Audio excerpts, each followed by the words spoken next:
Twinkle, twinkle, little star,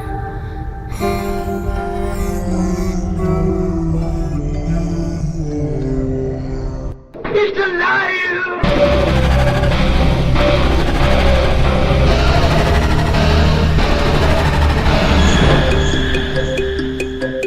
Welcome to where the weird ones are. Every time I speak, I want the truth to come out. Powerful figures in Hollywood as well as powerful politicians who are in fact not human. They're reptiles or they're lizards or perhaps extraterrestrials.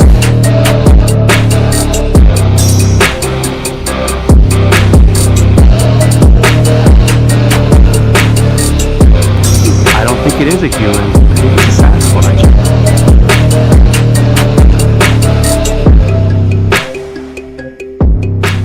Go ahead and run. Run home and cry to mama.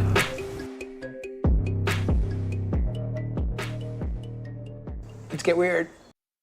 What's up, you fucking weirdos? Welcome to another episode of Where the Weird Ones Are. My name is Kevin, but you probably already knew that. And if you didn't, now you do. Today's episode is with the brothers of the Arcana. They Alex corrected me in saying that. I think it's Arcana and not Arcana. I think I was saying Arcana first. Anyways, um, check out their podcast, Brothers of the Arcana. Um, based off our conversation, I can almost guarantee you it it's probably a really good podcast. I myself haven't had the chance to check it out yet, but definitely will, especially with the work week coming ahead, coming up. But yeah, no, we talk about I don't know, some spirituality stuff, some um we talk about the New Jersey drones, we talk about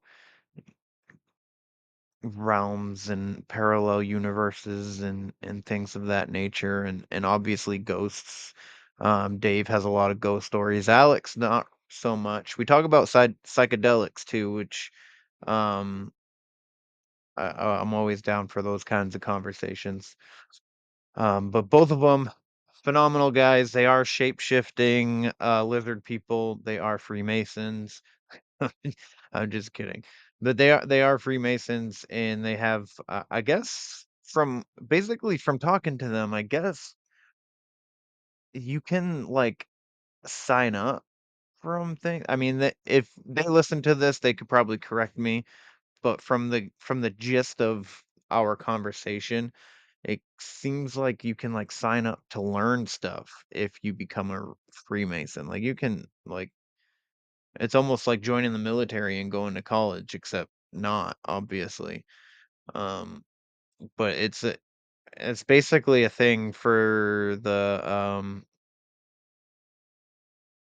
community if you want to help out your community on the surface. um But yeah, no, it was a lovely conversation. I really enjoyed it. It was a little late when we started, which is fine. Not the end of the world. I definitely feel like Alex was talking about something and I completely had like a brain fart and didn't I, at least that's what it seems like to me because I was getting tired towards the end and I don't know what it was. And so, but they're gonna come back for part two because Dave has a shit ton more stories, and Alex has a really unique perspective on things when it comes to spirituality. So I really like these guys a lot. Um, and I hope you guys go show their podcast some love. Um, they deserve it. They're just based off their personalities. So, but other than that, shout out to the sponsor, Flavors of the Forest, Bigfoot's Breath, raw garlic dust. Go get you some. It's fucking delicious. Better than anything that you're gonna get at the store. I promise you. head on over to flavorsforest.com, get yourself some bottles. It's also the garlic that I use for my hot sauces. So, if you like today's episode or any of my other episodes, please like, follow, share, subscribe, leave a rating and review. I would greatly appreciate it, especially where I'm pretty sure I had so I switched uh hosting platforms from Castbox to Spreaker, and I believe once I did that, the podcast got taken down, or well, stop. It basically I had two podcasts where the one that was being generated from Spreaker and the one that was being generated from Castbox. So I had to delete the one from Castbox. So if you don't mind, if you've left a rating before, please do so again. I'd appreciate it. And if you don't, you don't. You know, like I always said, I'm not a numbers person. The number of followers and all that stuff doesn't matter to me because I enjoy having these conversations. And then I get to do fun stuff like put it out to you guys, and then somebody hears it and they ask me to speak at their event. So that's pretty dope. That's happened twice now.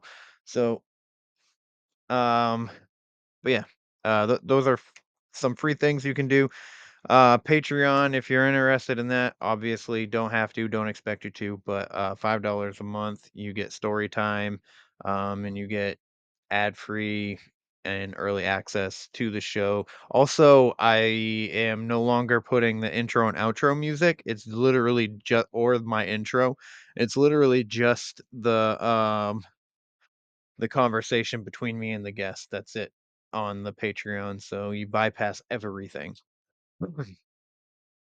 But um other than that, for like news and updates, really, I don't really have anything going on as of right now. I am looking forward to checking out some conventions here coming up for 2025, but that's not going to be until spring. I don't think I'm going to be going anywhere until spring.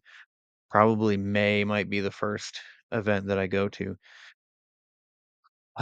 But anywho, I really hope you have a safe and extremely fun New Year's, as this is, or had, I should say, because this will be New Year's Day. Um, you know, I hope you got to spend it with people that you love and you care about. Um, and if you didn't, man, that's okay. If you spent it by yourself or, you know, fell asleep before the ball dropped, that's totally fine. It's literally just another day like any other day, you know. So don't fret, turn that frown upside down because you are worthwhile. I promise, man. You are special and loved and you deserve to, be happy. So with that, if you are having any feelings of distress, please dial 988 here in America, the suicide prevention hotline. They can help you out with any of those destructive feelings. Um, and please just stay another day. You don't understand the hole that you're going to be leaving behind. Um, you're just transferring your trauma to somebody else. So, and I know you don't want that. So stick around another day. You know, look outside. It's beautiful. Everything's beautiful. Everything's worthwhile. God felt out of everything that he created that the world needed one of you. So stay another day. Um, but other than that, I really hope you guys enjoy this episode with Dave and Alex. Phenomenal guys. Their minds are vast. Their knowledge is vast. Really enjoyed talking to them. So I really hope you guys enjoy. So let's get into it, shall we? They're coming to get you, Barbara.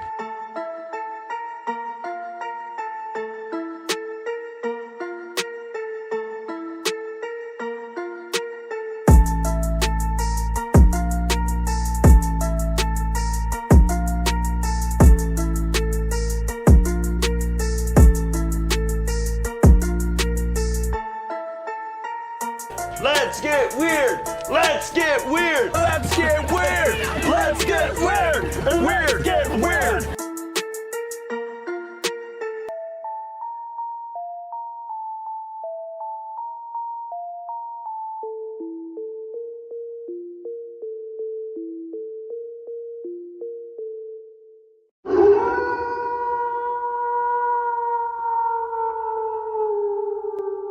We had the green screen behind us. What's up, everybody? Welcome to another episode. I forgot that Zoom doesn't do a countdown, so I was like anticipating a countdown. But what's up, everybody? Welcome to another episode. I have Dave and Alex from I think I'm gonna mess up the Arcane. Is it Arcane Brothers of Arcana? Cana? Brothers of the Arcana. Arcana. Nobody cares, but I am Dave Ferrigno. This is Alex Aldea. Well, thanks, guys, for taking the time to come on the show tonight. I appreciate it. You know, time is our greatest currency, and the fact that you guys are here with me tonight means the absolute world to me. So thank you. Absolutely. We appreciate you having us on the show, and we look forward to a fantastic conversation. Me too. So if you guys don't mind letting the listeners or the one listener that I have a little bit about yourselves and about your podcast and what you do. So we generally talk about esoteric topics of all kinds, specifically relating to, really everything from pyramids, aliens, the ancient civilizations, Anunnaki, all that great stuff. Moving on to drones and all of the stuff that regards that. Yeah. It's very distracting.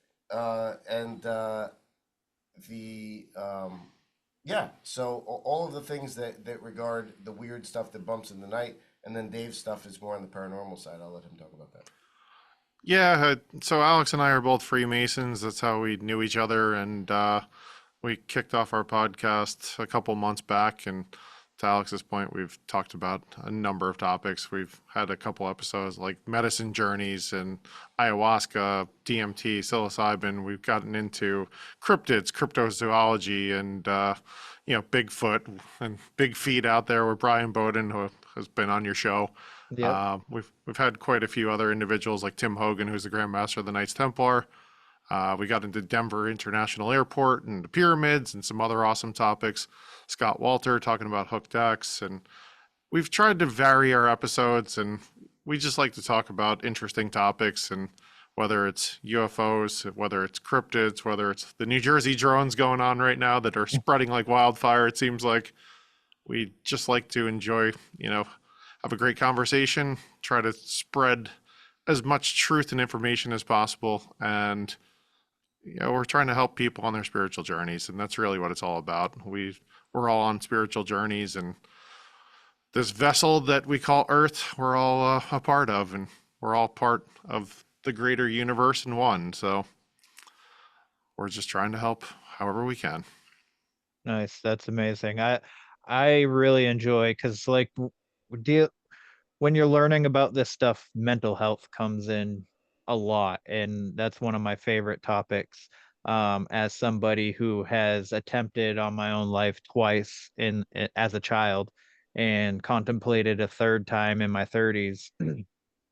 I didn't, I think it's really important, especially for our young men, that in the time that we're living, it just seems like there's not a lot of care for the mental health of our young men.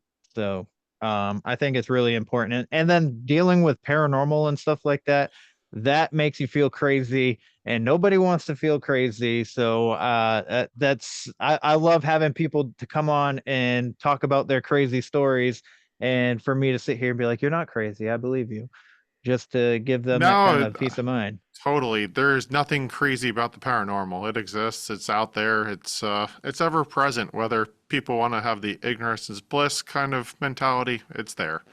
And from a mental health perspective, we've had a couple guests on that we've talked about that greatly. Alex and I, men's issues especially are near and dear to our hearts. Being a man in society today is obviously pretty difficult. That's certainly topics we've discussed greatly on the show. I don't know, Dave. I'm not a biologist.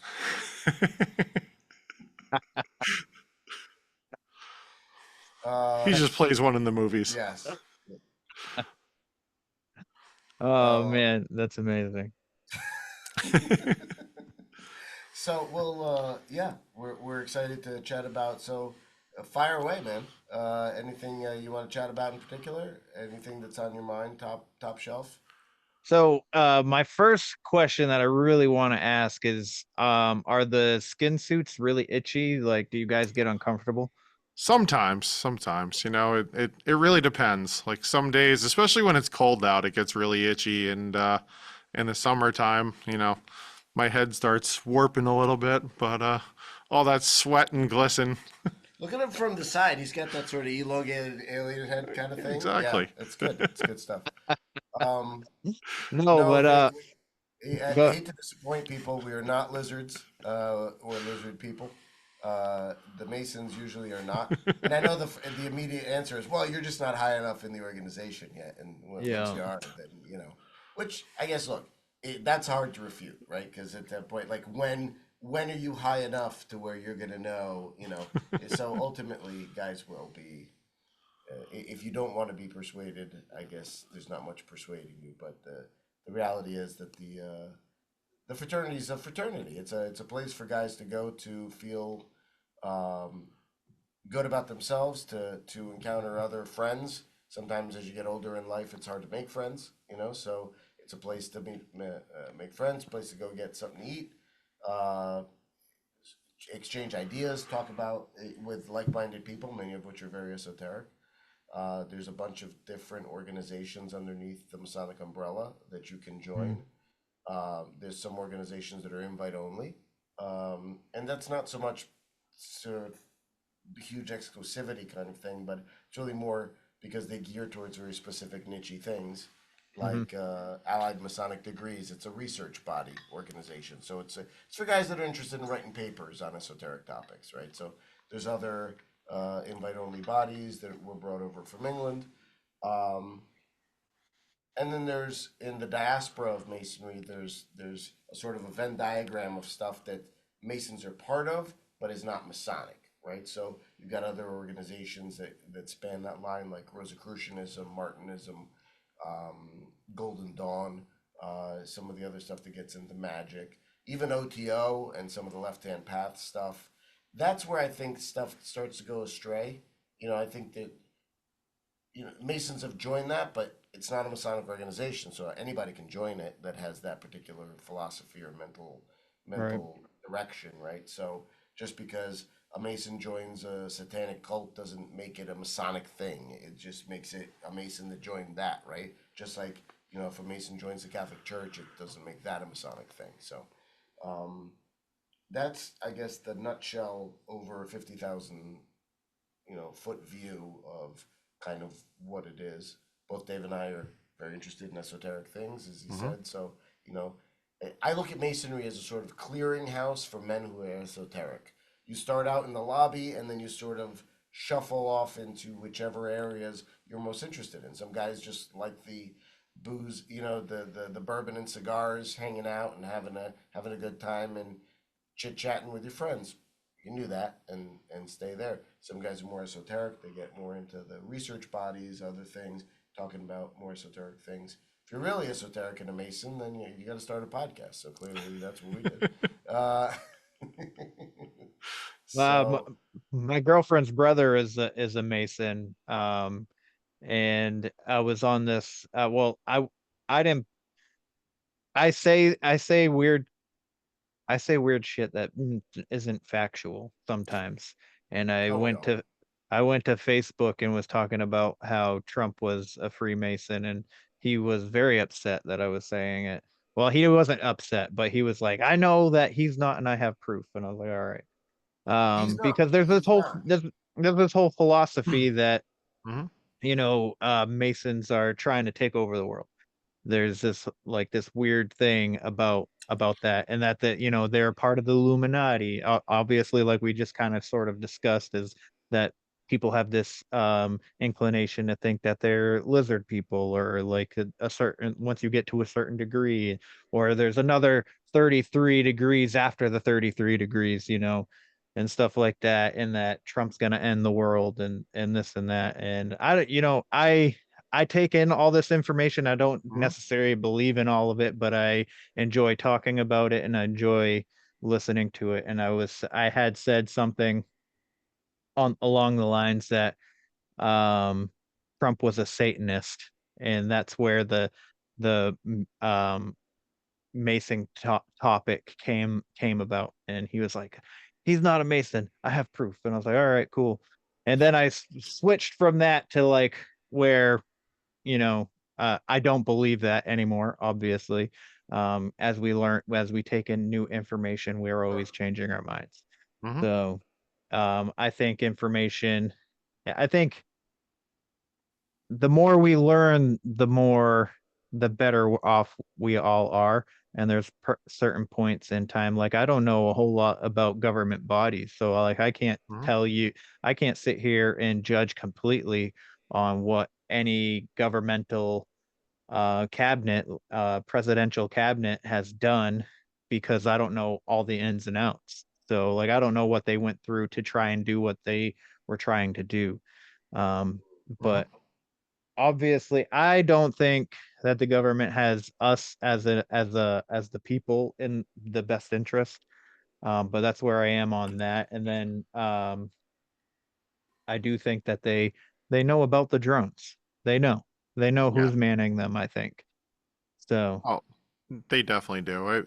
The fact is, as a drone pilot myself, they have what they call remote ID, if anybody's not familiar. So you register your drone with the FAA. You actually have a remote ID. So anytime your drone goes up in the air and, if it's above 50 feet, they're tracking it. Every movement. They know exactly where the thing's flying. It's actually broadcasting. So for them to sit there and say, we don't know where these drones are. They're not nefarious in any way, but don't worry about it. There's various theories right now, and to your point, the government definitely doesn't have our best interest at heart, or at least it hasn't. Um, and the question is it psychological warfare? Is it a diversion tactic away from something else? Is it interdimensional beings? Are they UAPs and they're actually UFOs? Now, what's interesting most recently, they've been saying these drones over New Jersey, they don't emit any heat signature whatsoever.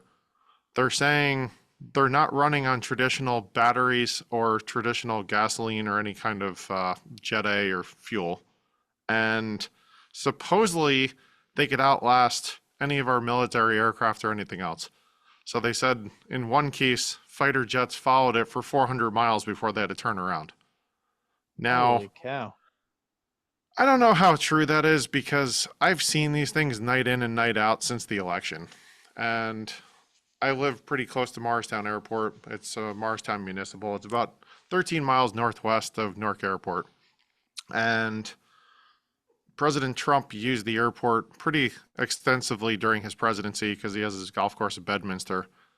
What I speculated originally was they're just scanning the area for any kind of, if there's any threats, reconnaissance, because there were attempts on his life. Now, there's also this whole narrative that supposedly there's a nuclear weapon missing from Ukraine that made its way over to the States, and they're scanning for these nuclear weapons right now. Or, they also said there was some nuclear waste in New Jersey that was being transported that went missing. Like, what's the truth? We don't really know, right? Right. But what I find interesting is there's UAPs popping up all over the world. It's not just here in the States. Recently at Manchester Airport, there's that orb-shaped object. There's been all these videos of orbs. What I found interesting is I actually found a patent. It's a Chinese patent, which I didn't think they actually did patents over there. I thought they just stole everybody's technology, right?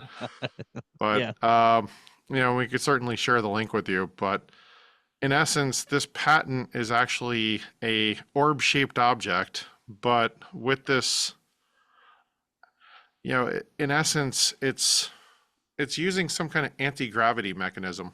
So it's almost like alien technology has been reverse engineered potentially. Yeah. Which, I think that also may tie into the fact that if we go back in history, the Nazis had supposedly, with the, I don't remember the German name, but the Bell Project, they actually had what they think was an anti-gravity device or potentially a time machine. And, that was going back to the 1920s and 1930s. I think the first one crashed in 1933 in Italy, they claim. Of course, this is conjecture. Like, we don't know for facts at this point, because as we know, things get buried. And, the question is, we actually had our first podcast guest ever. He's an astrophysicist. He worked for NASA on the James Webb Space Telescope. He said a little too much on our podcast. He did get a slap on the wrist afterwards for almost breaking his NDA. But he said we've recovered many different life forms, of crashed UAPs or UFOs. And he said they're silicone-based. They're not carbon-based like we are, and they have a triple helix. And, it was kind of interesting because he was also saying we have reverse engineered things. He even claimed, and I don't disagree, this guy's a genius. So it's like, he really was truly amazing with what he was explaining. But he said we could go to Home Depot right now and pick up some stuff and literally build a craft that could fly at the speed of light. Just using magnets and electromagnetic fields. So the question is, you see like the TR-3B, there's a patent on that. Out in Pennsylvania, there's actually supposedly a military installation where the TR-3B flies out of, which is the triangular shaped object. So the question is, in all these cases, is it the government or are we actually seeing UFOs? And I think it's a combination of both. Yes. We'll let Alex weigh in on it, but I completely disagree with Dave. It's aliens. Everyone knows it. I honestly, well, look, can some of it be reverse engineered? Yeah, and from what Eric said, it seems to make total sense. But I approach it from the more mystical perspective. I look at it as these are, the Chinese can say what they want. I don't think they've ever downed the UAP. I doubt it. I just strains credulity too much. I have a feeling these are Merkabas. These are things that were used and are used, on a whole different level to transport from one dimension to the next. That's, I think, what we interfered with when we did the original experiments for the atomic bomb. The Manhattan Project, yeah. Yeah. Yep. And that's really what I think we scared them on a certain level, and we got to the point where they just thought, well, these things are so far below us, there's no even real reason to pay attention to them. I mean, it's basically, so a million insects around, but to pay attention to them in our daily lives, not unless they become pesky. And I think we became pesky at that point, where we actually downed completely by accident some of these UAPs. Outside of that, I don't think we have the outward technology to down anything that they might bring to us. I think I just don't see it currently. Not in even any of the stuff that we hear about, like the what do they call that thing? The black. The Black Manta, the TR-3B. TR-3B, yeah. Even that is, I mean, that's it's remedial compared to the stuff that they have, I'm sure. Well, and see, I make the argument, if you look at these drone sightings, they started after the election. They have FAA lights on them. So if it's really an alien craft, like, would they be using our FAA lights to signify, hey, we're here? You would think. Now, what I thought was interesting is November 13th. I don't know if you watched the congressional hearing. About the orbs. Well, yeah, the orbs, I agree. The ones I think are Sure. The orbs, I think, could be interdimensional beings potentially. It's certainly very possible. The fact that some of these they've seen in the November 13th congressional hearing, they were talking about how some of these UAPs become submersibles. Yeah. And they'll actually dip into the ocean, and they were comparing it to an F-18, and they were saying how an F-18 you could probably do up to about, I think it was 16 Gs before you would start damaging the airframe. They said these things do thousands of Gs. It would instantly kill a human being or any life form on Earth. So, It begs the question. And then they said they're exponentially faster underwater than any technology we have. So it's just kind of like, okay, well, you know what? I think those are most definitely not of earthly origin. And If you're gonna do that, if you're gonna go that fast, especially underwater where the friction is much bigger, you have to basically exist within a Markaba, which would be a frictionless environment. You're literally changing the time and space of the individual address of the vehicle as it moves through time and space, right? It's basically uncoupled. Uh, I was thinking Babylon 5's as Zarthus says, "We've become uncoupled in time," and it's true. You have to do that. I think to get outside the weft of the fabric of time space. Otherwise, you're going to interact with it, and it's like trying to put my hand through this table. I could do that if my hand doesn't exist in the same time and space as the table. And I just think there's no getting around that, and that's the piece that has to be addressed that I don't think anyone has addressed. They're not even thinking about it really. yeah, Right. and then I think from that perspective, if we look back to ancient times, I mean, you see like the Kebra Nagast and some of these other ancient texts, they were talking about like King Solomon's flying ship and how he would. There was actually over the Nile, the pharaoh was taken on a tour by these flying ships from, they said just the sky that were fire ships. And in some of the text, it was talking about how it actually dumped fish into the Nile River and it took him around to see his lands and everything. It's just like, all right, well, the fact that all these ancient texts, cave drawings, whatever else, have flying ships, there's something to be said. Obviously, we've had visitors through years and years, and I think we'd rewrite human history if we actually knew the truth, right? Yeah. Yes. Yes, it's his story. So Right. Yeah, His exactly. story, not her story. no. Uh, No. I could there's been a part of me that thinks that I so I believe in aliens. I believe they visit and all that stuff. Obviously, I believe that, some things are governmental. I think the drones are definitely government, and I think they know who is flying them and manning them. Um, there was a part of me that was when I was thinking about like ancient civilizations and aliens and whatnot, and possibly the pyramids. I don't know. Was it aliens? It could be. Um, but I was thinking that the story of Moses parting the Red Sea, right? Sure. I was kind of thinking that maybe that was like some kind of mechanism that was put into the water to separate the water so that they could walk through. He didn't very possible. actually separate the water, but or he actually did, and Moses was actually an alien. I don't know, and he was using his Sure. telekinesis or whatever the word is that I may have just said incorrectly. Um, but there, look, it's because we don't know 100% what is accurate when it comes to history. We only know one person's side of the story, so Oh, sure. it's interesting to think about with all that You know, stuff.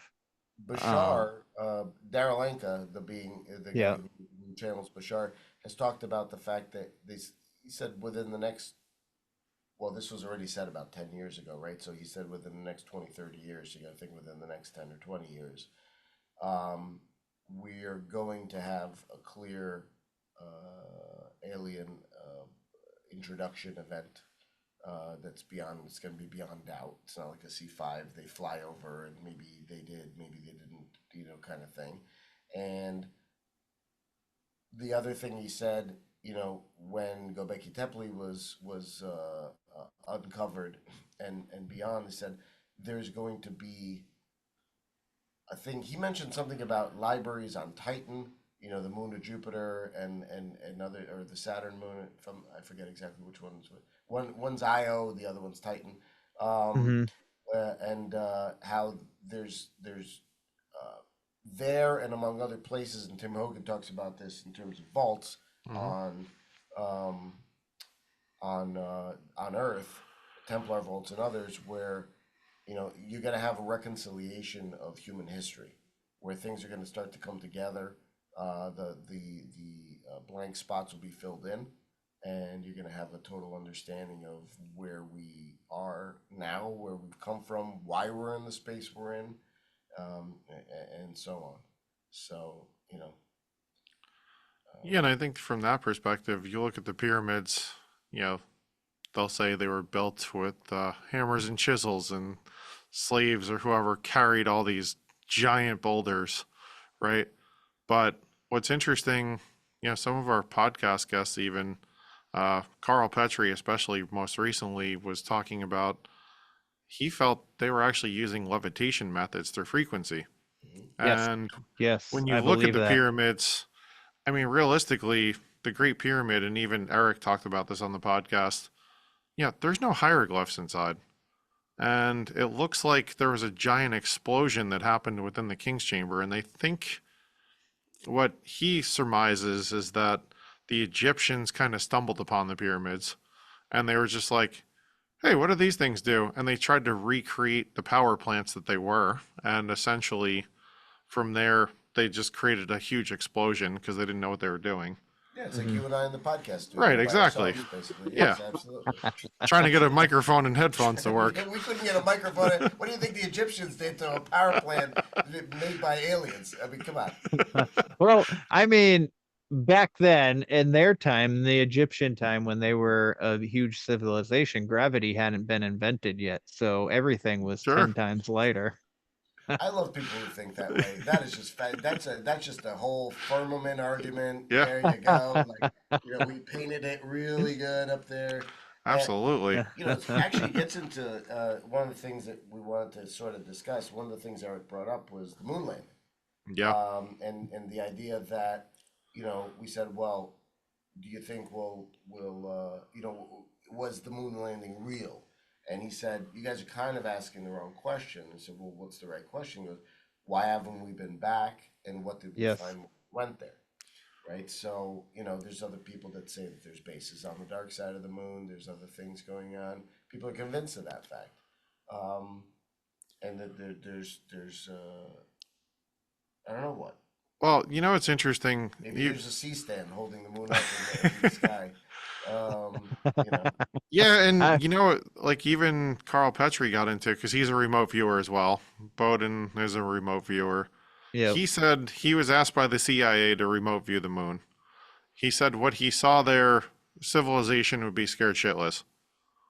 And it's hard to imagine because he can't talk about it because he's under strict orders from the CIA and others, and I'm sure they could make him disappear like instantly if he talked about it. But the fact of the matter is, what could be so scary to civilization on the other side of the moon that people would just not be able to sleep at night?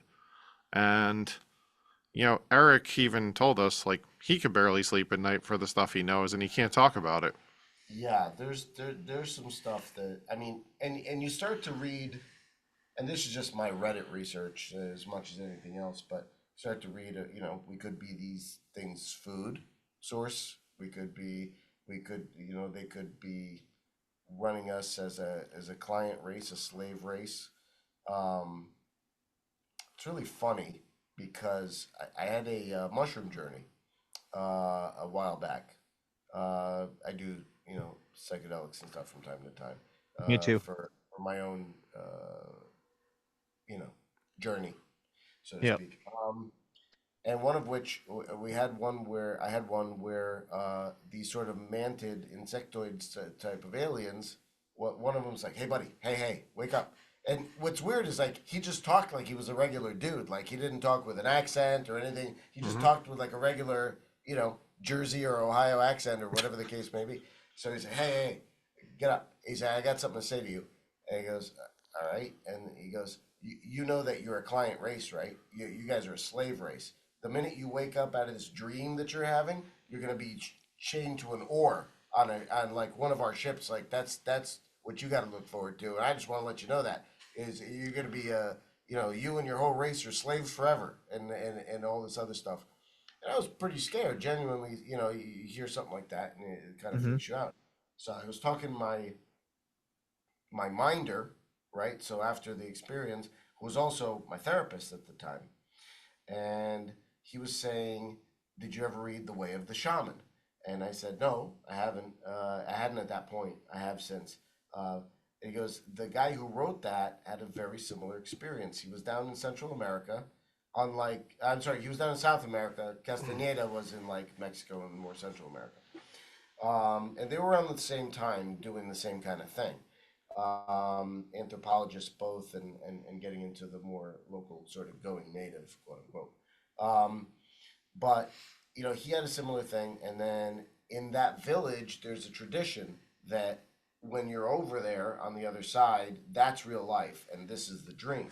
So you go back over there, you get knowledge, bring it back, and you use it for the benefit of the whole village. So the shaman wanted to know what he experienced, and he didn't want to say because, again, how do you talk about something like that? It's weird. So he kept on him for a couple of days. Finally, the guy broke down and talked about it, and the shaman starts laughing. And he goes like, "Those guys, they're always saying that. Don't worry about it. There's much more powerful stuff in the universe than those goons. They think they run everything. They don't run anything." So it's like, well, that made me feel better. It's always there's always a bigger bear, I guess. Out there. So take that for what you will. Maybe that's what people are scared of if they see that and don't have context. I don't know. It could be a lot of things. Yeah. It's it's interesting the experiences that people have on ayahuasca or when they take DMT, Mm-hmm. even mushrooms. Um, and a lot of the stories are similar. And I told this story on the episode that just came out today that I just put out with my buddy Chris. And my good friend and his name's Anthony. We grew up together. We've known each other since we were little.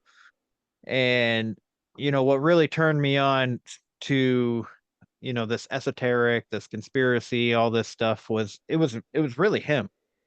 That he's like the beginning of my story is him researching stuff and telling me, and then I'm like, what? And so he was telling me about Sounds DMT, like and he's like, you got to what? do DMT. Yeah, right. Exactly. And he's like Hillary Clinton's eating babies, dude. Like we were saying Mm-hmm. the day that he told me that, I was over his house for dinner, and I'm sitting there and I'm eating. I think they made he called it fucking Babies? goddamn. What the hell did he freaking call it?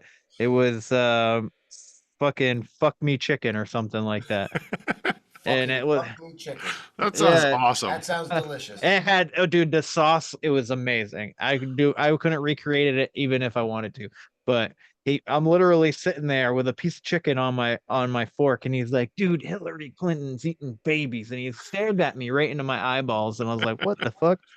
But anyways, that's besides the point. So every time I was over there eating dinner, he was telling me this stuff, and we were at work together because at the time we were working, we were trying to start a business together, and he's telling me all these stories about his DMT trips when he would blast off, and he's like, there was this one time. He's like, it was the third time that I did it, and I came into this weird looking city. It was like it was made of glass and everything, and there was people, but they looked like bubbles. They looked like bubble people. He's like, SpongeBob when they make the guy out of bubbles. He's like, yeah. I was like, yeah. He's like, that's what they looked like. And the guy was like, this one guy was going by, and he's like, hey, friend, good to see you again. He's like, what the hell? And then he entered this like what seemed to be like a throne room, and there was a guy on a throne, and he was covered in eyeballs, and it was really bright in there. And he's like, is that what's supposed to be God, or he's like, it was really I think it was weird. He Carl goes, from Aqua Teen Hunger Force when they had to recreate his body and they just made it out of eyeballs. I swear yeah. to God, I can't believe you just said eyeballs because we must have been on the same brain wavelength because I was literally seeing Carl eyeballs walking around and then you brought it up. It's crazy. And the thing is too is that the Book of Enoch talks about the archangel Samuel Mm-hmm. as entity covered in eyeballs. So is Well, that that's also what is it? The Zoth Tothos, or what? One of the ones from the Necronomicon, the Outer Gods. It's not Astaroth. It's Zog. no? It's which is funny because these things have started to slip into the popular consciousness in a big way.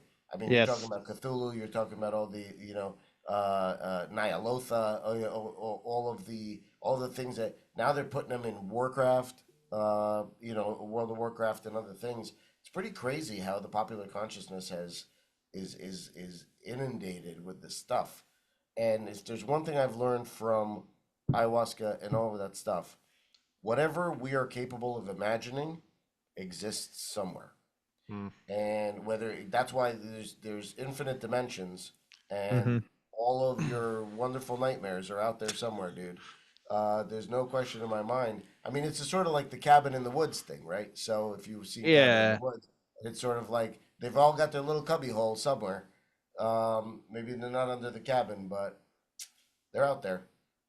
Otherwise, names mean things, and saying those names too often, I'm not sure if those names are correct, first of all, or they're just off enough where they won't make a sound, but names have reverberations, they have vibrations, and you say the wrong name too much, they're going to know, they're going to hear. Right. It's like Amen is said to be a nod to Amun Ra. To Amun, Right. right. Yep. Yeah, in fact, Timothy Hogan said that, the prayer of Amun, which is very similar to the Our Father. I'm not sure I buy that 100%, I'll be honest with you.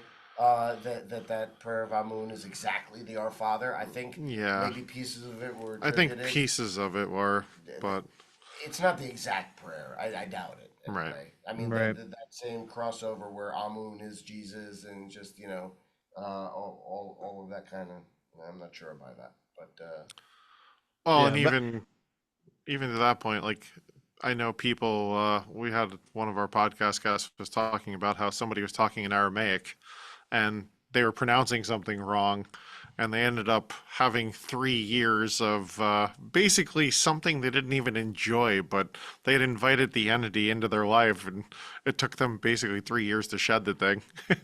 They're just holy like, sh. yeah. So you got to be careful with what you say. I mean, it's the same thing, speaking demon names and other stuff, right? It's like you really don't want to call that, and also even using a Ouija board and things. welcome to my nightmare. Exactly. Yeah, I mean, demons are cool now. People wear them on their shirts and shit. Yeah, apparently. Doesn't that freak you out on some level? I mean, it's almost like they're like, there's nothing to fear. We're fine. We're cool. You guys should think we're cool. Like, just make us your friends. Like, bring us along. Like, it's fine.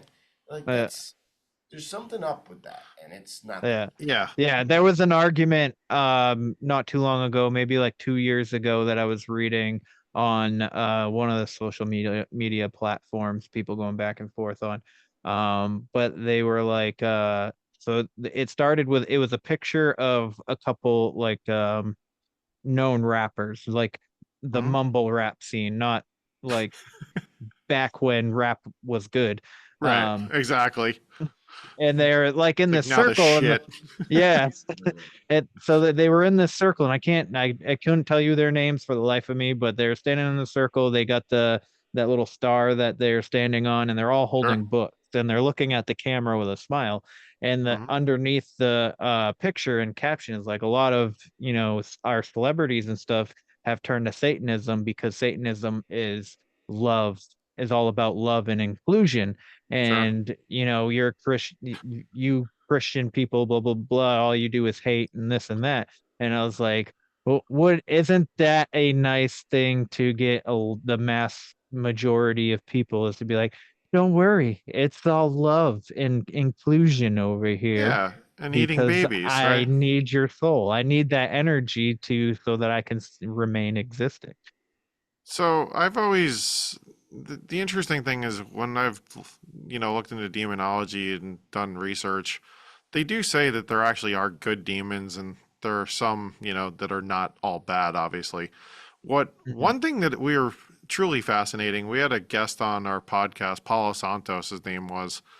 During COVID, he actually, a quick synopsis, he basically was traveling. He got home in March 2020. He wasn't feeling well. His wife was a nurse, was like, listen, go to the hospital. He goes to the hospital. He can't breathe. They checked his O2 levels. They were super low in his blood. And he started making preparations that he was going to die because he was looking around and he just saw body bags in the hospital. This was, peak COVID, like right when the onset. March of 2020, basically. And he was FaceTiming with his wife. And next thing he knows, his wife said she's just staring at the ceiling. He he actually flatlined. And he had an out-of-body experience. So he actually saw the nurses and the doctors in the room working on his body.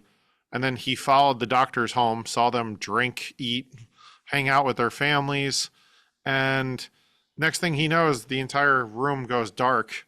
And he said, this guy walks in who looked like a doctor, but he assumed it was an angel. And he asked him, am I dead? And he said, yes, you are.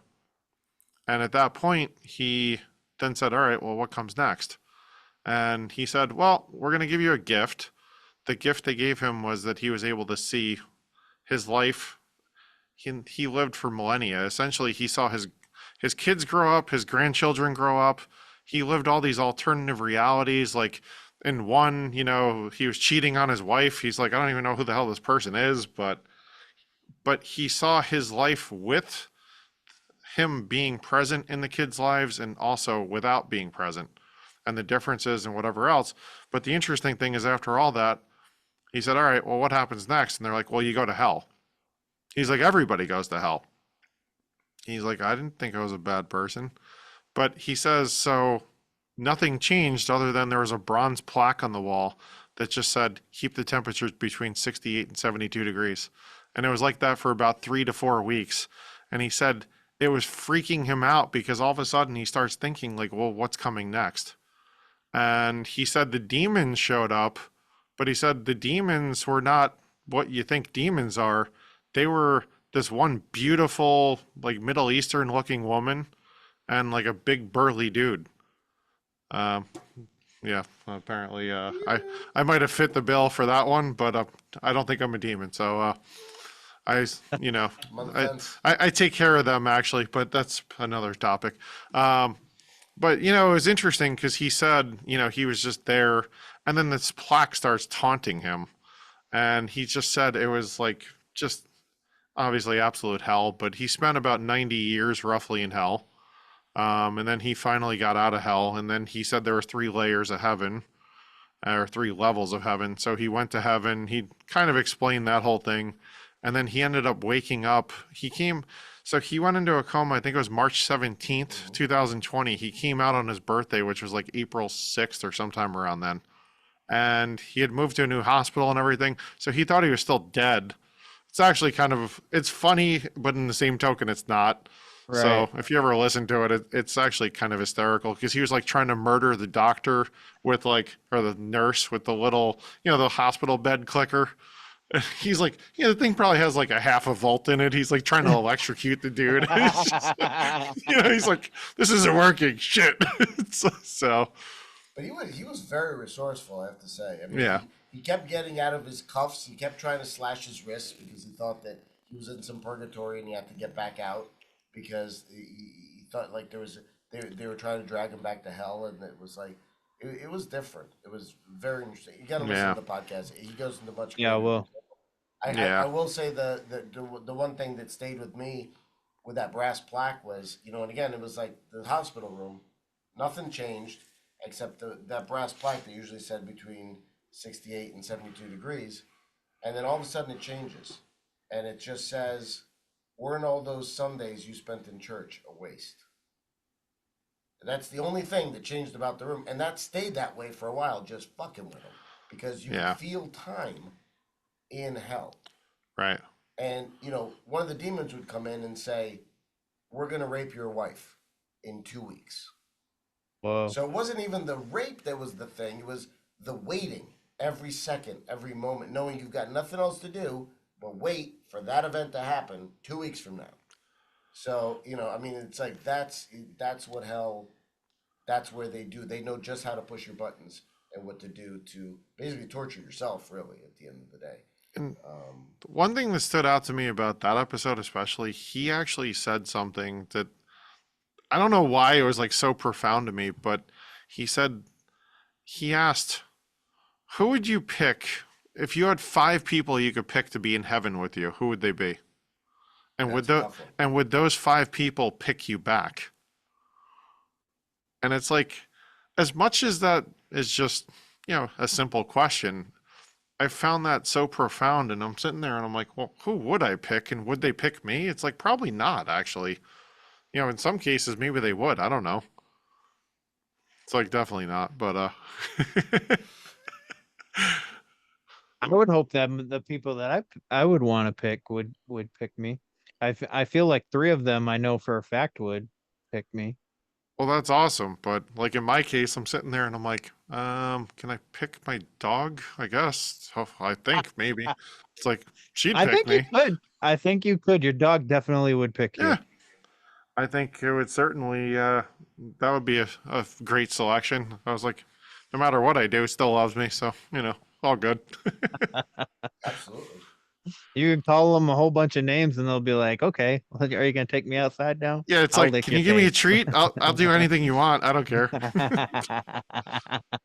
Yeah, it's certainly pretty interesting. So Yeah. we've had a lot of great guests on. I mean, we had a buddy of ours, Nestor Ramirez, who's a budding shaman, I would call him. And Yeah. he's also been a minder and a facilitator on psychedelic journeys. So he's been doing a lot of interesting things with that. More lately, we've had a bunch of military guys on. Well, we've had one so far. We've got a couple more scheduled to talk about the drones and other UAPs and other things like that, to tell some military stories about where they've been. Yeah, Afghanistan, Iraq, other places. So I have somebody that I think you guys would be interested in talking to, especially where you said you've done an episode on the Denver airport, right? Oh, sure. Oh, Yeah. Lucifer. Yep. All of that stuff. Yeah, that was interesting with Yeah. Hogan. Well, Hogan was talking about it because his family was part of setting up the airport. Yeah. Yeah. So Okay. it's kind of interesting because So Hogan's dad was mayor of Aurora, Colorado, yeah, for years, and so he was he had quite a fair amount of chunk of change about him. So, and then the old man passed away, and Tim, yeah, I'm not sure where he is right now in terms of that same type of idea, but yeah, the airport was definitely brought in back in his dad's day. Yeah. And then certain sculptures and carvings and stuff like that, and we wondered about them today. So very interesting stuff. yeah. Yeah, so it's super interesting. So, my buddy Drew, he was in law enforcement for a few years out in Colorado, and then he left the force and started doing private security. And he had to take a team to guard this political person. He didn't say who. He's not allowed to say who, I guess. And they went underneath the airport and Sure. they took him to a room where they met security for somebody else, and the security of that other person wouldn't allow them to go into the room.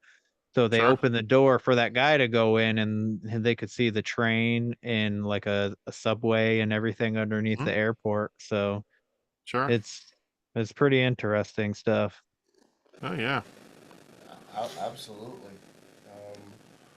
Yeah. So here's the whole thing with these conspiracies here, and it's an interesting point. How can the uncovering of these things, right, that are external to us, how do they help us internally to reach a higher point of enlightenment? You get at some of these truths, and maybe you suffer the consequences of learning these truths, right? Some people do, certainly. Oh yeah. We talked to our friend Eric Ireland. He was also a Colorado guy. He moved out to California. But he's like, look, you want to be Jesus, you want to be Buddha, you want to be these guys. Like, these guys don't end well. It's not like they have long, healthy lives, and they die in bed at a ripe old age, like maybe you get crucified. Maybe other shit happens to you because Mm-hmm. and even to the Son of God or other things like that. Obviously, he was here for a purpose, so Right. Right. that sort of life. Well, thing wouldn't is, we argue we're all here for a purpose? Yeah, but I don't think our purpose is to die for other people's sins necessarily. Well, probably not, but But I don't I think proclaim. that might be a one and done. Yeah. When the more stuff that I was learning when I first started looking into stuff, I would go right to social media and my friends and start telling them.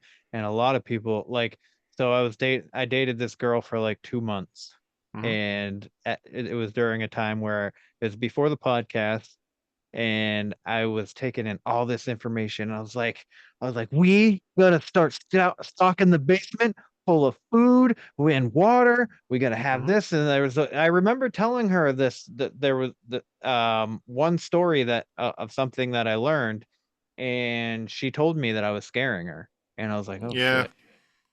Well, So that's the other thing. Obviously, conspiracy theories they seem to be all coming true as of late. yeah. So, are they really conspiracy theories, or is it just the truth that's suppressed? I mean, even what's interesting is you look at like the fire at Notre Dame, and there was several other fires at the same time as Notre Dame. And what Tim Hogan actually posits is that the Catholic Church actually burned down Notre Dame themselves. And it's because they were trying to get the relics that were under the floor. And the only way they could do that and recover some of these ancient relics was to shut down the church for an extended period of time under the guise of, well, we need to, make sure it's structurally sound and rebuild it. I don't know if there's truth to that, but you look at how much information the church has actually obtained and put in the Vatican archives and suppressed. So you start wondering, what exactly happened? And even looking at, if you look at ancient Egypt, right? The Valley of the Kings, they were talking about, it looked like they used the Valley of the Kings as an underground bunker for a long time, where people were actually living in those tombs. Mhm. And that coincides with the Younger Dryas. And, you look at Göbekli Tepe and some of these other ancient megaliths that are underground. It's like, well, clearly they knew something was coming, right? Because, like, why did they build these underground bunkers in cities? It really begs the question. And then when you start thinking back to human history, it's like, well, everybody talks about the Great Flood. And, there's all these other events. What's interesting is Eric even posited that human civilization's much older because there's even diagrams of showing humans riding dinosaurs. So it's like, well, do we actually know what our true history is? We don't. Clearly, we don't. And why are they suppressing this history, and why don't they want us to know the truth? The truth is out there. Yeah. And it will set you free. But but even from a spiritual journey perspective, knowing the truth and being able to at least discern and decipher that is important, right? It's like, because you come across all kinds of interesting things, especially when you're doing shadow work. You really have to look some deep, dark things sometimes, right? And Oh, for sure. it's just you come across that, and it's too much of a burden for some people. I mean, I also feel like it might have to do with the, where you are in your soul's age. It's like, if you believe in reincarnation, coming back, I think, lessons are repeated until they're learned, right? So Mhm. it's one of those things where it's like, hey, you know what? You might have to come back and go around the merry-go-round a few thousand times before you get your damn lessons.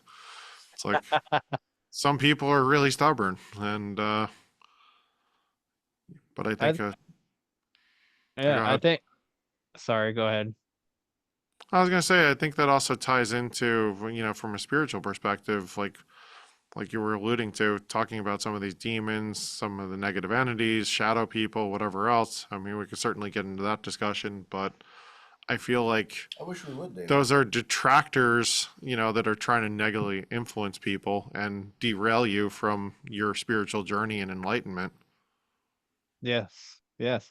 It it seems like we repeat whatever, like the history that we do know, and it seems like it comes back every so often, and certain things are getting, like you said, seems to be suppressed. Like, I don't, the only thing that I can think of at this moment off the top of my head to really compare that to is like, so if you were, so they were, there was this conspiracy that Walt Disney had cryogenically frozen his head. For what Right. purpose? Who the fuck knows? Mm-hmm. But now, if you look up Walt Disney and Frozen or whatever, only the movie comes up. You can't find Sure. anything that has to do with cryogenically freezing. And I feel like they've done that a lot. Like the word unicorn used to mean rhino back Yeah. in the fucking day.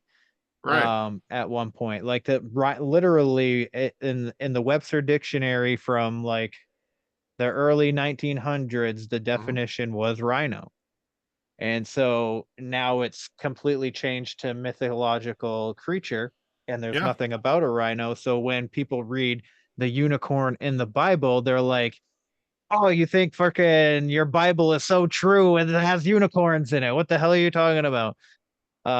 So yeah, it seems like Well, same things thing. are, Same thing with dragons too, right? It's like yeah, dragons, and there's a lot of mythical creatures that it's like, well, how did they? I mean, obviously people have imaginations, but to Alex's point earlier, is it one of those things from a philosophical perspective? If you can think it, didn't it exist?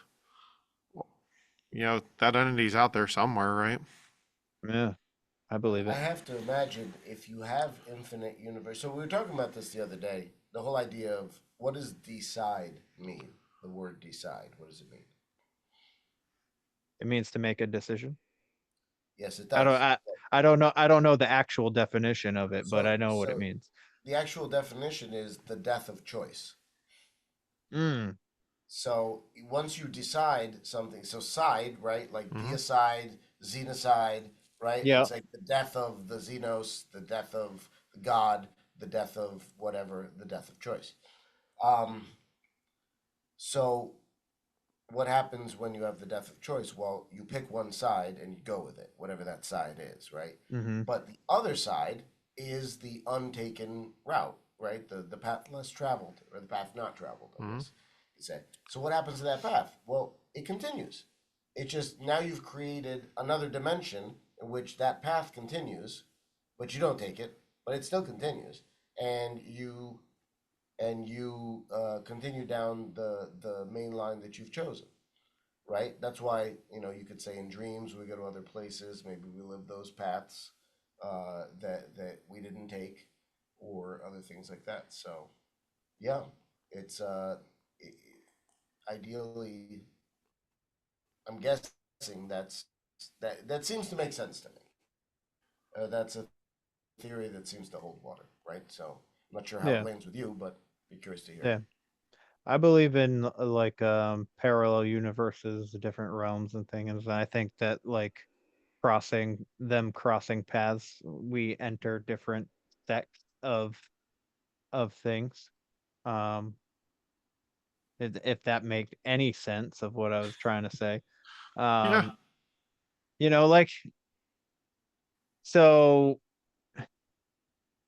like, say that, so my buddy David, he has this story where his house had caught on fire, and he remembers feeling like he died, but he didn't. Like, he got out of the fire and everything, Sure. and he was equating it to being like, well, what if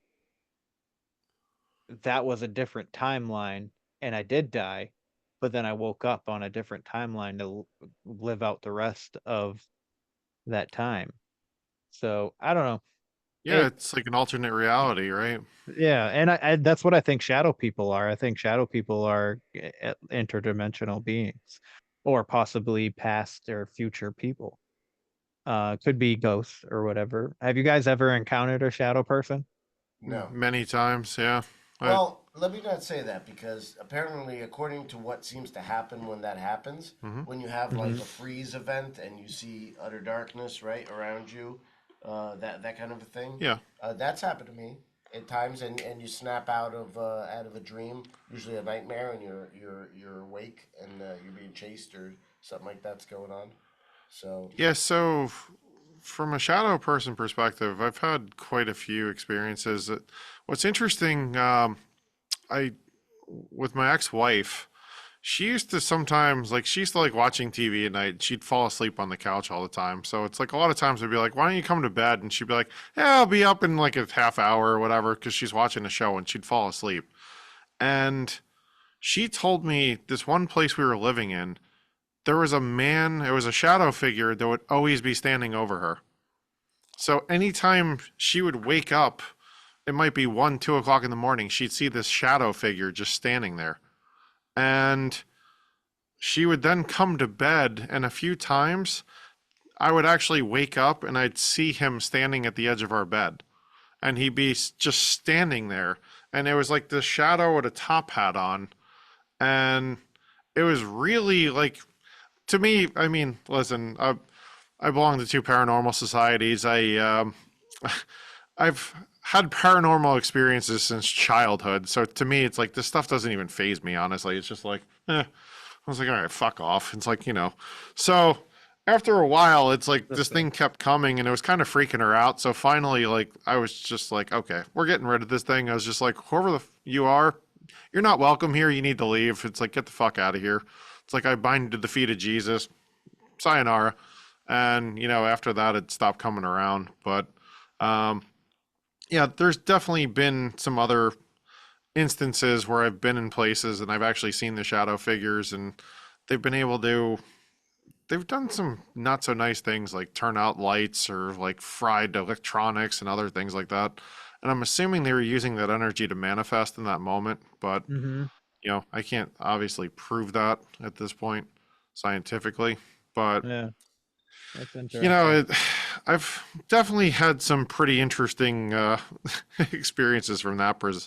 And even it wasn't necessarily shadow figures, but what's interesting is there's a mansion that Alex really loves, and it's on the way back from his Masonic lodge going to his house, and I pass it, and he'll stop over there all the time, and it creeps him out. I mean, I won't steal your thunder if you want to tell the story quickly, and I could tell them what happened with my dream and everything. Yeah, sure. I mean, so it's called Glen Alpin Mansion. It's on Tempe Wick Road and 202.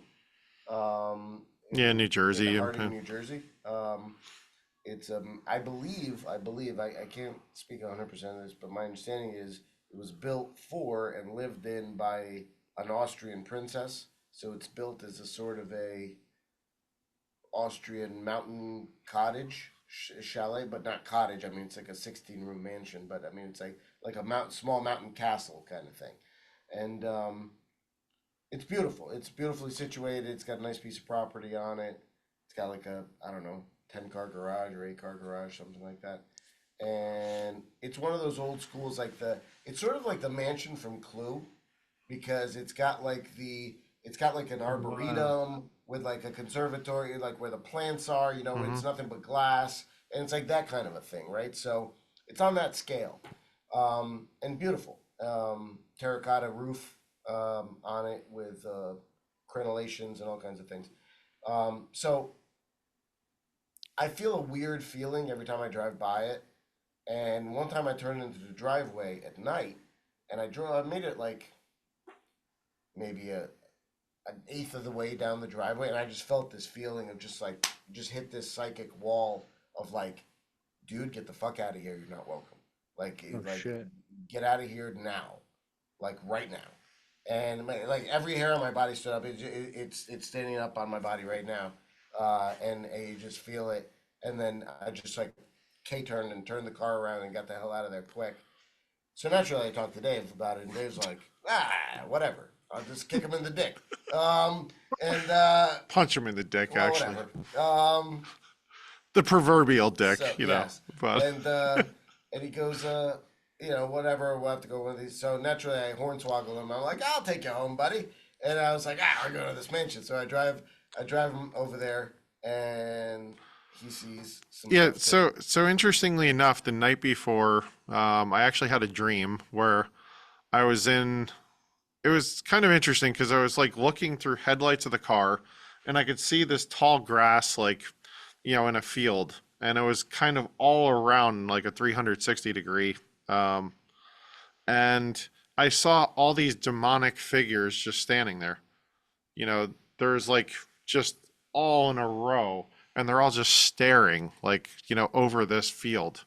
So when we're driving back the next day, actually, Alex is like, "Oh, let's stop at Glen Alpin." I was like, "All right." He's like, "I can't really drive in this place. It freaks me the fuck out." And I'm like, "All right."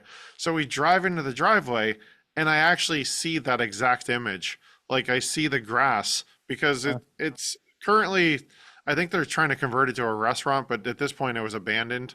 And it's just like a historical site, but it's like the grass was super tall. So as we're driving there at night, I'm looking through his headlights and I was like, there's a demon, there's a demon, there's a demon. I'm like, that's what you're feeling. You could actually feel the negativity and the energy. And they're like, you need to get out of here. And I was just like, yeah, fuck you guys. I was just like, you can't do shit anyway. And, Alex is over there like his heart's racing. I'm just like, yeah, just drive through. I'm like, it's just kind of whatever. And He's more used to this kind of stuff, Well, it seems like you're touching feelings, like you're more empathic. Well, so I'm an empath, and sometimes I will are. actually see. I do see at times, like that was one of those instances where, I have seen, and even the interesting thing, and I'll get back to shadow people in a second, but I've actually experienced, because right down Tempe-Wick Road there, past Glen Alpin's Jockey Hollow. So Jockey Hollow was a site where during the Revolutionary War, the soldiers camped out. I think currently Jockey Hollow, where it is, isn't actually the original Jockey Hollow. My understanding was Jockey Hollow was a little further down the road, but it was premier property, so they sold that property to rich people, and naturally built a national park like away from that. Go figure. Weird. Yeah, but there's what they call the Tempe-Wick Farm there. So I actually experienced time slip one time when I was there hiking through the woods. So there's all these trails there, and when I was just walking and I was with another friend and they experienced the same exact thing as I did, we were actually transported back to, I would say it was probably the 1700s. So as I was standing there, I could actually see, the cabin with the smoke coming out of it. You could actually smell like horse manure and like other stuff. And it was just like, it wasn't modern day. You could tell like I was transformed back to, I would guess it was maybe during the Revolution. I don't know for sure because, it was just the cabin there in the woods and like kind of, not much else. But, and they had the same exact experience, and it probably lasted for, I would say, 2 to 3 minutes. And then I was just kind of back in present time, and I was just like, what the hell just happened? But I thought that was like really interesting. And then, from a shadow person perspective, one time, this was a couple years back, I rented an Airbnb up in Vermont. It was close to the New York border. It was on like 26 acres of land. And I was like, oh, it'd be cool to just go up there for a weekend, relax. There was like a hot tub. There was a whole cabin. There was really nothing there. It was like you were in the middle of nowhere, right? So I get there and it's like the house just, you could feel the energy. I was like, there's something here. And my ex-wife was actually an empath too. And she kind of had a little bit of psychic ability. So like the moment we walked in, we're just like, okay. It's like this place definitely has an entity that doesn't really want us here. And I was just kind of like, all right, well, we'll just hang out. But upstairs, there was like this library on the second floor. And if you walked up there, you could just feel the negativity and the bad energy. And the first night when we were there, we were just hanging out. And it's like I looked up and I'll see if I could find the video. But I actually took a video and you could see there's literally like a shadow that just brushes across like the upstairs there, and it was pitch black. There was no like way the shadows were being created. So, and then for the rest of the trip, like I was just like, all right, well, you're up there, we're down here. It's like, we're cool. It's like, you just do you, we'll do us. It's like, we're going hiking for the most part anyway. I'm just enjoying the fall foliage. So don't bother us. And, you know, that was just kind of like that whole ordeal. But, you know, I've also kind of encountered shadow people, and there's a cemetery in Morristown called Evergreen Cemetery. You saw one there? Yeah, I've seen them a couple times there, actually. A lot of times in Evergreen, there's other operations and other stuff because it's a non-denominational cemetery, and they exhumed a lot of the bodies from where they used to be buried on the Morristown Green.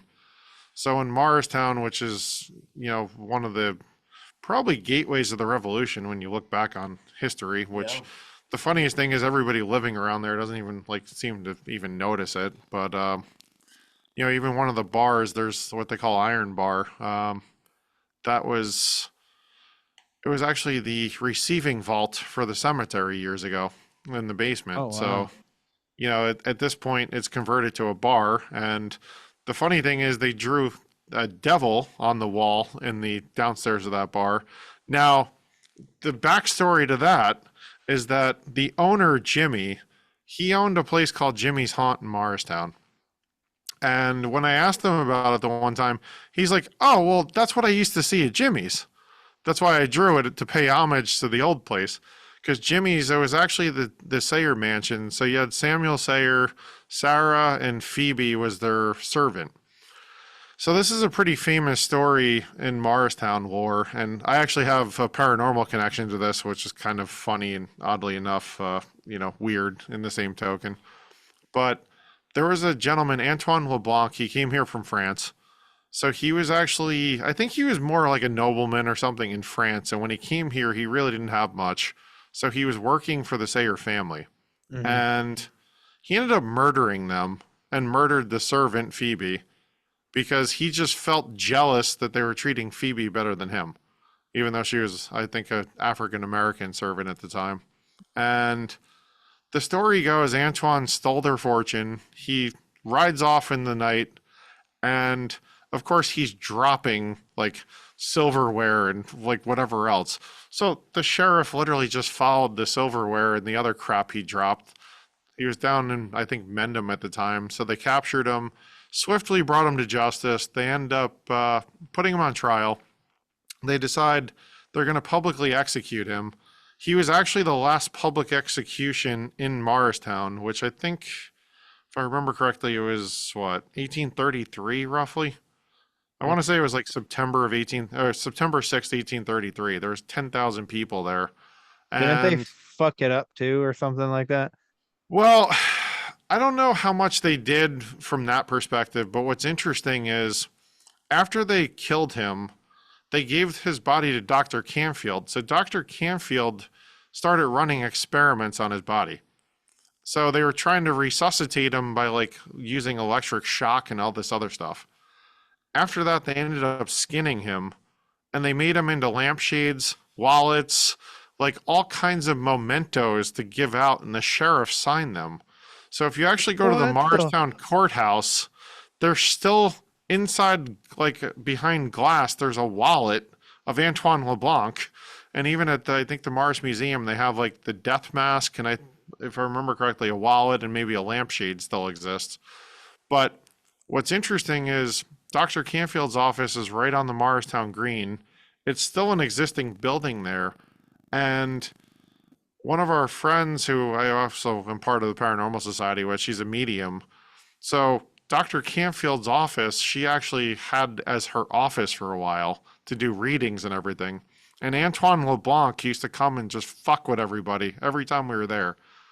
And we spoke with him through our friend who's a medium, and he actually said he was still stuck in purgatory. He can't escape because he won't repent for killing Phoebe. Apparently, he not only killed Phoebe, but Phoebe actually had said, I guess Antoine, after, you know, smashing her skull or whatever, ended up raping her while she was dead, which was just like, great, nice touch, man. It's like, that was, you know, fantastic thing to do. Classy dude. Yeah, clearly. It's like, no wonder why you're stuck in purgatory. It's like, go figure. So this brings up an interesting point. Yeah. You're talking about here, how seeing entities externally, Mm-hmm. how does that relate? And it's sort of the same thing I said before, but in a different sense. how does it relate to shadow work that we do internally, right? So there's exterior entities or interior entities, so to speak, right? So you have to. Is it more about battling them, or is it more about integrating them, right? So it's because you can punch them in the dick all you want, but I mean, at the end of the day, I don't know that that's the best way to go about it, or is it about trying to understand them and integrate them? Certainly the interior ones, right? But I don't know about for sure. so much. That's a good point, man. That's a good point. Like, there you might have something there, because a lot of people just they're either run scared, or they try and, I don't know, like, get exercise a place so that they're not there anymore. Which I don't 100% think that they would like exercising or cleansing a house or an area would necessarily help the entities move on. I just think it pushes them out of where they're at. Well, see, I think it also depends on the entity, and it depends on how that entity is derived and where. So, as an example, like if it's a demonic entity that's actually holding other souls hostage, as an example, in a space, Right. and it's causing issues where it's actually physically harming people or trying to kill people to take their souls or whatever. I think in that case, cleansing that entity is probably a positive thing. Yeah. Whereas, if you have an entity that's not necessarily nefarious, I mean, there's entities that are attached to, it might be attached to a property, like they lived there and died there or whatever else. Sometimes, there's a lot of different variables, I think, from that perspective. You have different cultures that have Yeah. entities that are actually helpful, Right. So Yes, like the yeah. domovoi in Russian literature, like they're basically like house spirits. Yeah. And you put out a plate of food or something to it, and the house spirit keeps the house well and keeps other spirits out, and does the kind of things that house spirits are supposed to do. In that sense, I think the Japanese have different ones as well. And then, of course, they have like the Tengu, which are like the goblins in the forests and things like that. But yeah, interesting stuff. Yeah, I mean, I think it begs the question. It's like, is that another interpretation for, say, a spirit guide or a guardian angel or something? And then, it's like when people say they have demons in their head or whatever else. It's funny because I always say to people, when somebody says I don't believe in the paranormal or I don't believe in spirits or anything like that, I always say to somebody, have you ever gone to a place and you just get a bad vibe? It's like you literally feel, oh, there's negative energy, there's a bad vibe here. I'm like, what do you think that is? Do you think it's, it could be residual energy from a past traumatic event or whatever, but I liken that to the paranormal because it's just like, well, you're feeling something negative. You don't know why. It's like, you don't know this place from Adam. It might be the first time you walked into a place. And you just say, yeah, this place has got a bad vibe. Let's get out of here. To me, I feel, and I tell people, like, that's kind of a paranormal experience in a way. Yeah. Whether they look at it that way or not, that's their prerogative. And, again, like, I've had so many, like, I was actually laughing on the way down here because I was talking to Alex, and I'm like, looking back on this, it's like I have so many paranormal stories. It's actually insane. Yeah, that's true. And even one of the funniest things, well, I think it's comical in a way, but she didn't at the time. My ex-girlfriend, it's like I was... I thought you said the sheep didn't at the time. I was like, oh. No sheep, no sheep. I am... they might indulge in that in other places in the world, and, not so much, Anyways, so... My ex-girlfriend, she used to work pretty close to where my condo was. So she's like, oh, can I just stop there at lunch and just have lunch? So she'd watch TV and like have lunch there all the time. So the one day she calls me up and she's like scared shitless. And she said she went and warmed up her food. She's sitting there and all of a sudden she heard like this growling and barking noises coming from the bathroom. And when I got home, her plate was like, part of the food was on the floor. Like her fork was like over here. The knife was over there. The plate's on the table. I'm just like, she ran out of there because she was scared shitless.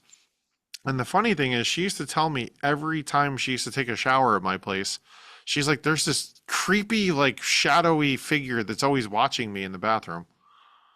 I'm just Oh, like, oh. I was like, so we got some kind of, wasn't me.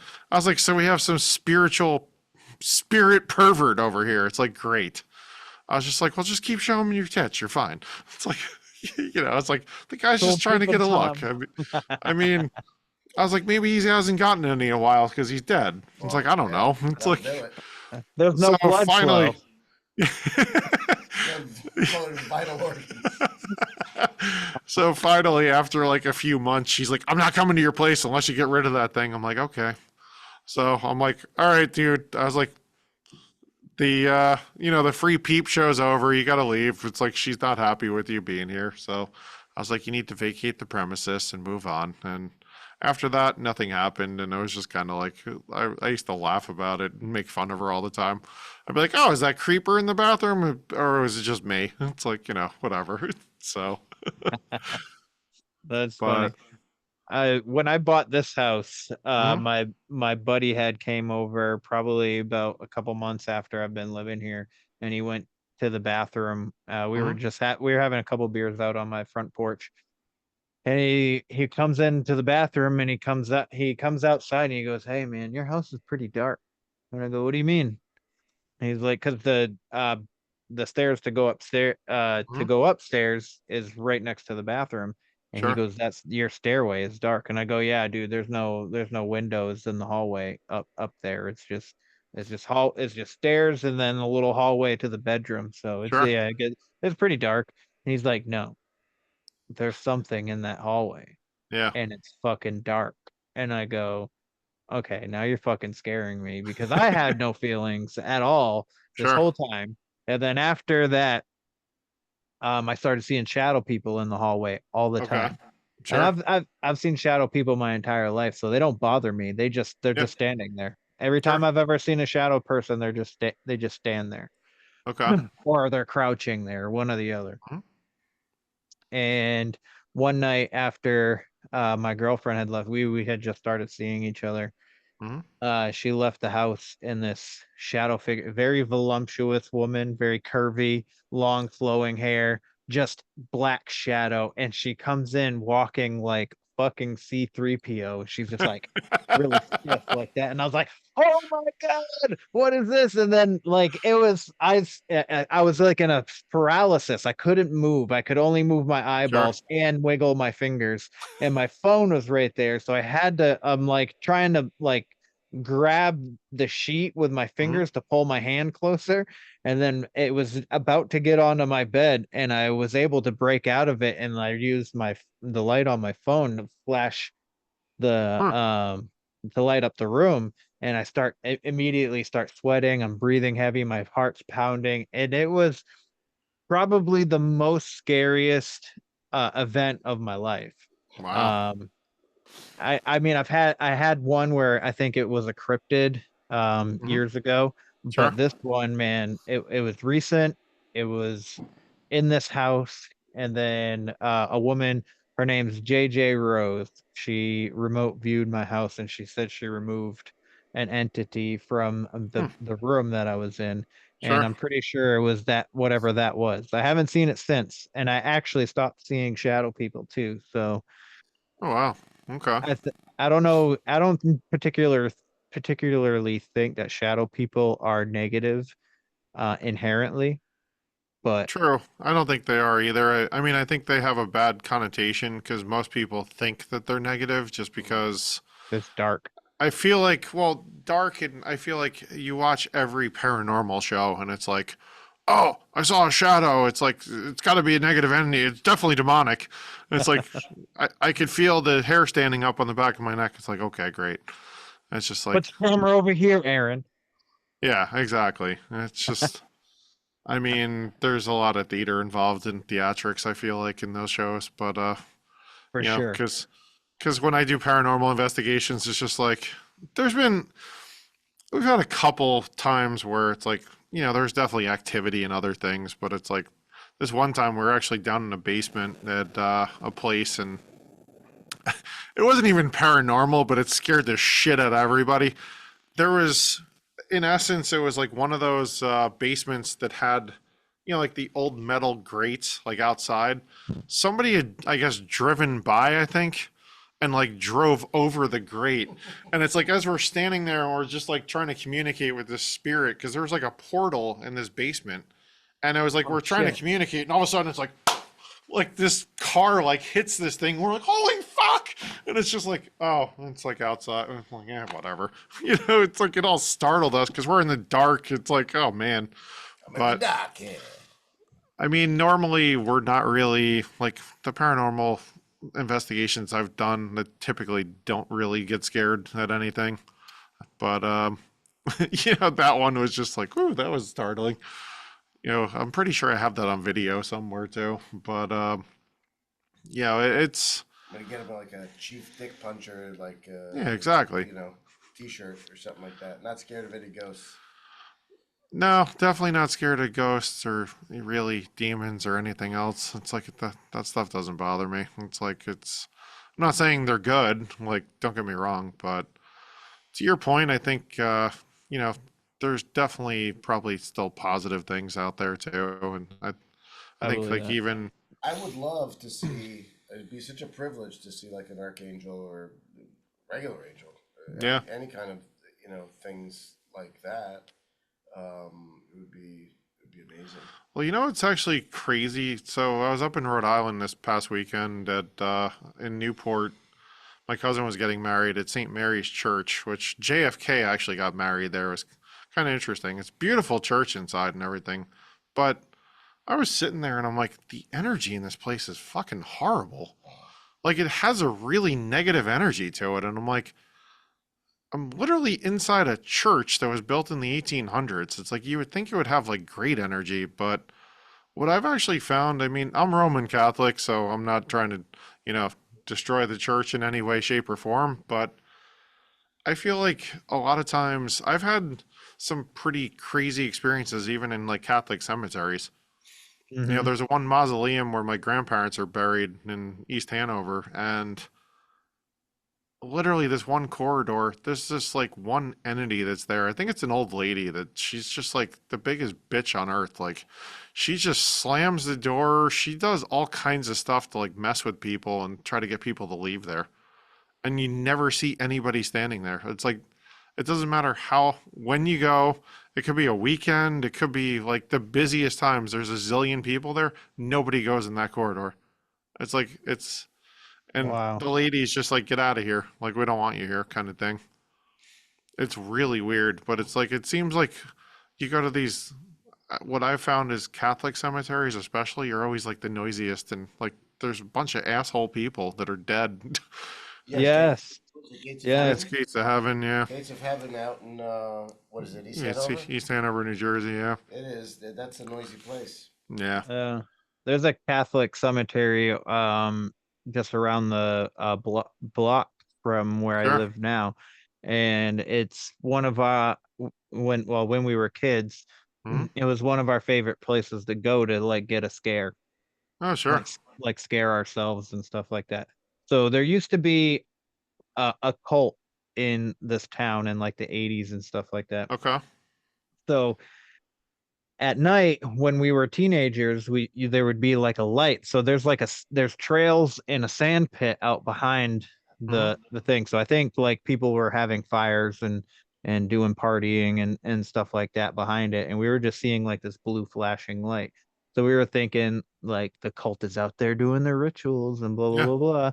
So one night, me, my buddy, and my high school girlfriend decided to walk through the cemetery, and we started hearing these really loud noises. Now, I'll full disclosure, not everything that happened that night was paranormal, but I Mhm. do think that there was a lot of like banging on the ground, like sounded like stuff was like, because it's very hilly, and it Sure. sounded like there was like right next to us rocks falling, and we're looking around, there's no rocks and stuff, but if we were coming up to this bend, and it goes over this little creek that goes through through the whole entire cemetery, and it's really pretty. And it Mhm. has this really pretty bridge that goes over, and then there's more graves and whatnot. And in the distance, we start seeing people walking out from behind these big tombstones, and we're like, Mhm. what the fuck? Like their faces are really white, and they're Sure. like sunken eyes, and they look like they got dirty clothes. Turns out they were real people, and they wanted us to get the fuck out of the cemetery. Wow. They were playing the part well, huh? They did. There was this one guy who he climbed out from underneath the bridge Wow. and crawled along the railing of the bridge and said that this is his cemetery and we need to leave. Huh. It's like maybe he So should try out for The Walking Dead, but That's a troll. He's under the bridge. He's obviously a troll. yeah. yeah, Well, it's pretty interesting. There's my mom brought us there one time when we were kids. Mhm. We were driving through. I can't remember why the fuck we were even there, but I remember being next to one of the tombs and getting one of those feelings like I don't think I'm supposed to be here. Sure. And it felt like it was coming from the tomb. Interesting. So See, I was just thinking of cemeteries and some fun experiences. My cousin went to Dartmouth up in New Hampshire. Yeah. So behind her dorm, her freshman year, there was actually a cemetery on campus at Dartmouth. And her roommate was Native American at the time. mhm. And I went to visit her and I'm like hanging out and she's like, yeah, my roommate, because I said that cemetery looks kind of creepy. I was like, I want to go check it out. Of course, me being me, it's like I had to go check the cemetery out. But her roommate's like, oh, yeah, they talk to me every night. I'm like, who does? She's like, I don't know. There's some spirit that calls my name every night from that cemetery. So the girl ended up actually moving to she requested a transfer out of the dorm because she couldn't sleep at night. Because she said whatever was in the cemetery would just call her name constantly and just Holy keep her up like the entire night. So I'm like, now I have to freaking go. It's like, this is a must. So, we went out, like we were doing stuff and then we got back and I'm like, all right, I'm going to the cemetery. It was like 10 o'clock at night. So I walked over there and you could just feel like the instant you step foot in the cemetery, the temperature dropped like probably 30 degrees. Like it was crazy, like the difference in temperature. And there was definitely a very heavy vibe and like you could feel it's like, all right, there's definitely some shit here. It's like I walked through the whole thing. I was checking out some of the old graves and everything. My cousin and everybody ran back. There was just like, fuck you, we're leaving you here. It's like, you do you. It's like, let us know when you're done. So I was just walking through there. It's like, I don't know, like a lot of times when I go through cemeteries, it's very peaceful and like I find serenity and peace in there, which, obviously there's some barking, noisy spirits at times, but, I don't really. Absolutely. Well, it's a fascinating thing how that kind of interaction can happen. Yeah. Again, I still think it's interdimensional. Sure. I think I think these spirits have their own dimensions, and we interact with them. So some people are more porous or better equipped to detect and interact with these other energies than others. Others are more committed to this plane to do more bottom level stuff, a lot of earth and recovery of things. So. Yeah, but even getting I back think to. I agree. Yeah, sorry. I was going to say getting back to like the shadow work and other stuff. I don't know if you meditate or what your modalities are for, finding peace and such, but I always find like even during meditation, a lot of times, I'll see all kinds of symbols and almost like hieroglyphs and other stuff. Like I can't even interpret a lot of the stuff I see sometimes, but, I feel like it's important to, like people use journaling, like there's a lot of different modalities for that, right? And I think journaling is obviously a positive way to not only keep track of your progress, but you could almost, you can go back a year from that date and be like, well, this was goals I had set out, this was what I was struggling with. It's a marker. You could see where you've come, where you've gone, like whatever else. And I think from that perspective, I think there is some interaction with the paranormal, or at least your spirit guides or your, higher self that you're connecting to. And, I think it's important to quiet the mind and just do that type of work, even when you're doing that shadow work, because to self-reflect and get into that, that's a very deep process, and it's an important process. Mm-hmm. But there's a lot of folks that don't want to do it, right? It's like they're not Yeah. willing to put in the work. Yeah. Well, so Mothmen, Shadow Men, all of this stuff, are they real or are they just figments of a collective imagination, right? So when you start to add psychic power to something and you speak a name and you attribute power to that name and enough people believe it, And it's going to manifest be a it. real thing, right? Yeah. But did they start out being independently real or based on some other myths from some other place and added to Manhattan and America in general? I mean. Yeah. Yeah. Oh, yeah, Yeah. I it the whole it's all pretty interesting from different perspectives. All the like everybody has not everything is gonna be fuck, where the fuck was I gonna go with that? I apologize. I had like 5 thoughts going through my head at the same time. But yeah, I mean, get like you're talking about meditation. I would say I can't meditate for the life of me. okay, But I do find um when I'm in an ice bath that I can meditate really good. And sure. I almost feel like sometimes I'm in a different dimension because everything's always brighter and I lose myself sometimes and when I'm doing the breath work and it's almost like I'm freaking somewhere else. Yeah, well, that's sensory deprivation and that type of thing could also come into the mix or come into the fold there, right? Hmm. I think it's one modality that works for somebody doesn't work for others. But the biggest thing, we've actually had a couple guests on our podcast that have talked about how to meditate, and God bless you, and meditation. Yeah, not sneezing on, but a lot of times what they were saying is you have to really meditation takes practice. It's something that you're not going to get instantly. It actually takes time and a refinement of your brain, but once you learn to do it, it's so useful and so helpful, and especially in today's world with they're trying to suppress our third eyes. They use fluoride to do that and other things, right? It's like, why are they trying to do that? They're trying to knock down our consciousness, and through meditation and that sort of thing, you could recharge your chakras. If you believe in Reiki and other stuff as well. It's what I always recommend is if you have trouble meditating, do things like like the Monroe Institute with the binaural beats and the binaural sounds, because that'll help you get your brain waves kind of into that space. And there's all different types of meditations. The guided meditations are usually probably best for somebody just starting out. Just because it's a little bit easier to just listen and be told what to do, right? Right. Yeah, the guided ones are great. Meditation, so many possibilities. You just do breathing. Um, a buddy of mine does the microcosmic orbit, which is something that I don't know if you're familiar with it. It's a Tai Chi technique, also Qigong. So, some of these more where instead of you pretend you don't have a head to begin with, and you start breathing through the top of your throat here, and that going down.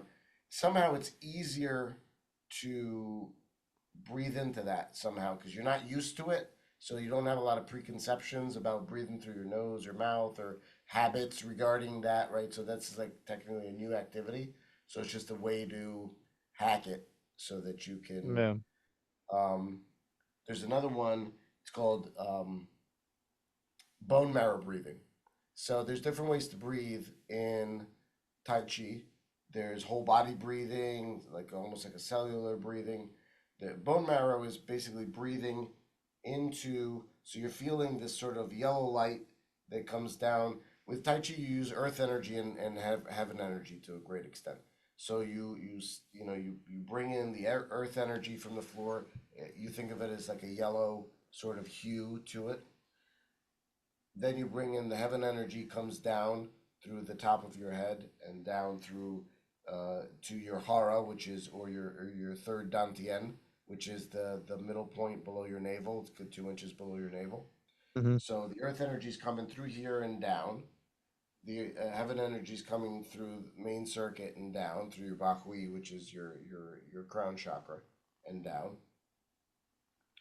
But a lot of times people can't open up their laogungs, which are like the open area here in the middle of your palm, which brings in stuff. So they'll do it through the elbow because you're not used to doing anything through your elbow. So that you can sort of create a mindset, an image that's easier for what you're doing. And so what happens is the blue energy meets the yellow energy, turns green in your third dantian, and then you push it out through your legs and out. So what it does is it basically washes your body in energy. Two different types of energy that mix in your third dantian and then are washed out your feet. But your most of your bone marrow is in your legs. That's the majority in your femur, and those are your biggest bones, right? So through your pelvis, so you're washing all of those areas of old energy, and you're sort of refreshing them in this bathing them in this new energy. So they say that doing 20 minutes of that is equal to 4 hours of good sleep. Okay. If you can get that sort of just circular thing going, it's very healthy. It's very useful and something that will do you good. So Yeah. that to me is more than a meditation. It's like a walking meditation, and it's an active meditation, right? Whereas sitting around and breathing is more of a passive meditation. But Okay. yeah, That's just throw something that out there that for people that would be interested in. yeah, So I'd definitely be interested in into looking that. I definitely think that there's a collective effort to overstimulate us so we don't know how to really shut our minds off. But Oh, um absolutely. so I definitely want to bring you guys back on for part two. I think that'd be there's more fantastic. Yeah, absolutely. more that we can talk about. I definitely want to talk about more about ayahuasca because I don't know anything when it comes to that at all. Like I know a little bit, but and then I'm sure Dave, you have a plethora of more stories that you could tell. Um, Oh yeah. Trust but me, he does. uh, Well, I think we're like at 2 hours. I don't know because it Yeah, we're was close. yeah. We're yeah. definitely close. We started kind of late. Sorry about that again, Yeah, but Yeah, apologies. we yeah, you better be sorry. No, I'm just kidding. But if you don't mind, really quick, please tell everybody where they can find you guys. sure. So we're on YouTube at Brothers of the Arcana. That's Arcana.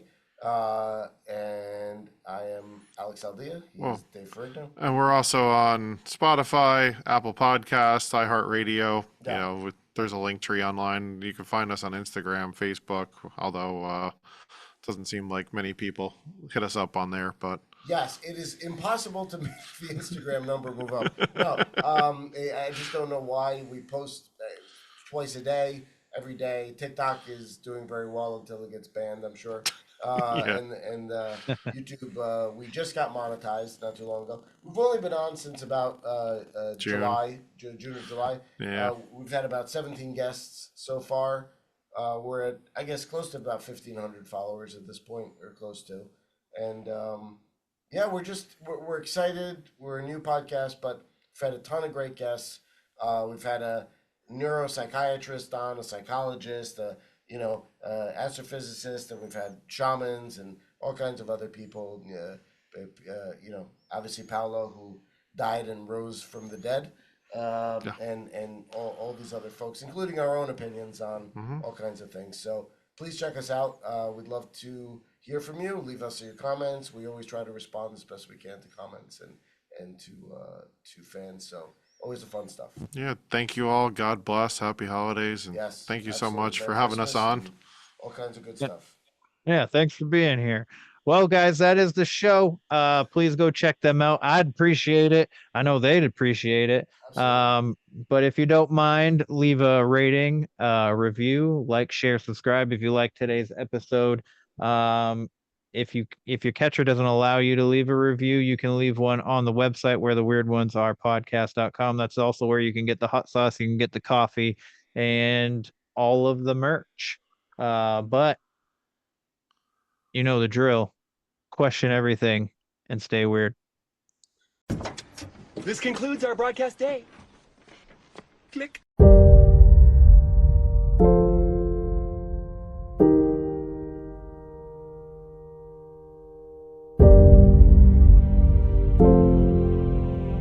Because in the end, none of us have very long on this earth. Life is fleeting. And if you're ever distressed, cast your eyes to the summer sky, when the stars are strung across the velvety night, and when a shooting star streaks through the blackness, turning night into day. Make a wish.